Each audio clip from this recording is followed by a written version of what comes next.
अमेठी की पूर्व सांसद स्मृति ईरानी क्या अब अमेठी में ही रहने वाली हैं? ये सवाल लगातार किया जा रहा है। दरअसल भारतीय जनता पार्टी की दिग्गज नेता ने दिल्ली का सरकारी बंगला अब खाली कर दिया है। लोकसभा चुनाव में अमेठी सीट से हार के बाद स्मृति को वो तवज्जो नहीं मिल पाई, उन्हें केंद्रीय मंत्रिमंडल में भी जगह नहीं मिली। वहीं अब वो किसी भी सदन की सदस्य भी नहीं है।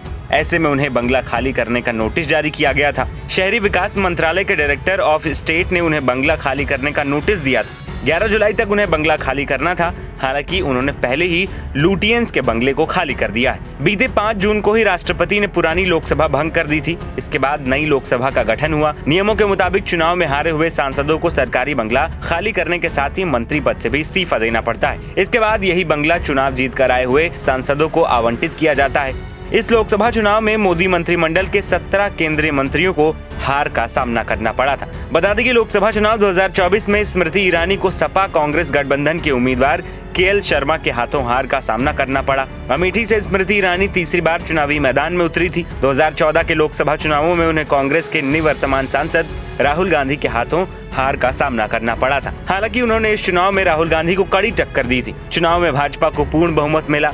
इसके बाद बनी पहली नरेंद्र मोदी सरकार में स्मृति ईरानी को केंद्रीय मंत्री बनाया गया। 2014 में अमेठी में हार को स्मृति ने चुनौती के रूप में लिया। वो अमेठी में ही डट गईं। लगातार 5 सालों तक लोगों के बीच रहीं।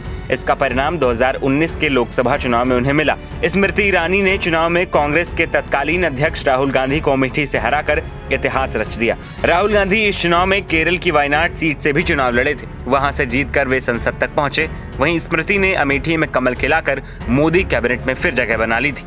लोकसभा चुनाव 2019 के बाद से अमेठी आना जाना स्मृति का लगा रहा, लेकिन वो लोगों के बीच अलोकप्रिय होने लगी। ऐसे में लोगों के बीच राजीव गांधी काल से ही काम कर रहे केएल शर्मा को कांग्रेस ने उम्मीदवार बनाया। गांधी परिवार के करीबी केएल शर्मा ने अमेठी में स्मृति को घेर लिया। उन्हें हार का सामना करना पड़ा। मोदी कैबिनेट में तीसरी बार जगह बनाने में स्मृति नाकामयाब रही। ऐसे में अब उन्हें दिल्ली का बंगला खाली करना पड़ रहा है। जो स्मृति अब तक खूब एक्टिव रहती थी, चुनाव हारने के बाद वो लगभग गायब हो चुकी हैं।